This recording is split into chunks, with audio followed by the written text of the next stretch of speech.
Industry کے لحاظ سے سیالکوٹ بین الاقوامی شہرت کا حامل شہر ہے، لیکن ملک بھر کی طرح سیالکوٹ میں بھی ٹریفک کا مسئلہ کنٹرول سے باہر ہو چکا ہے۔ ٹریفک کی وجہ سے شہریوں کو گھنٹوں تک انتظار کرنا پڑتا ہے، جس کی وجہ سے شہری روزمرہ کے امور کو دیر سے انجام دینے میں دوہری اذیت کا شکار ہیں۔ آج تک انہوں نے ٹریفک کو کنٹرول نہیں کیا۔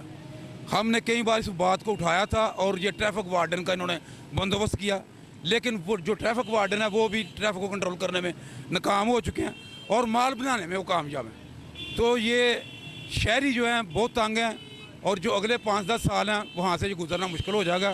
انتظامیہ کو جلد از جلد اس مسئلے کا حل کرنا چاہیے۔ شہری اقبال میں صبح سورج طلوع ہوتے ہی لوگ پہلے تو ٹریفک میں پھنسے رہتے ہیں، اسکولوں کالجز کو جانے والے طلبہ و طالبات، تو دوسری جانب چھٹی اوقات میں طالب علموں کے علاوہ فیکٹری و دفاتر سے چھٹی کرنے والے ورکرز کو بھی سورج کے غروب ہونے کے بعد تک ٹریفک کے مسئلے سے دوچار ہونا پڑتا ہے۔ ٹریفک جو ہے وہ جام رہتی ہے، بچوں کو اسکول سے لے کے آنے اور جانے میں 2-2 گھنٹے ویٹ کرنا پڑتا ہے، تو اس لیے اس کے لیے مؤثر انداز اقدامات کیے جائیں۔ ٹریفک کو کنٹرول کرنے کے لیے شہر کے متعدد روڈز کو ون وے کرنے سے قبل اندرون شہر تجاوزات کا آپریشن بہت ضروری ہے، جس کے باعث شہریوں کی مشکلات میں کمی لائی جا سکتی ہے۔ ٹریفک کے بڑھتے ہوئے مسائل کی وجہ سے جہاں شہری پریشان ہیں وہاں طالب علم بھی شدید پریشانی میں مبتلا ہیں۔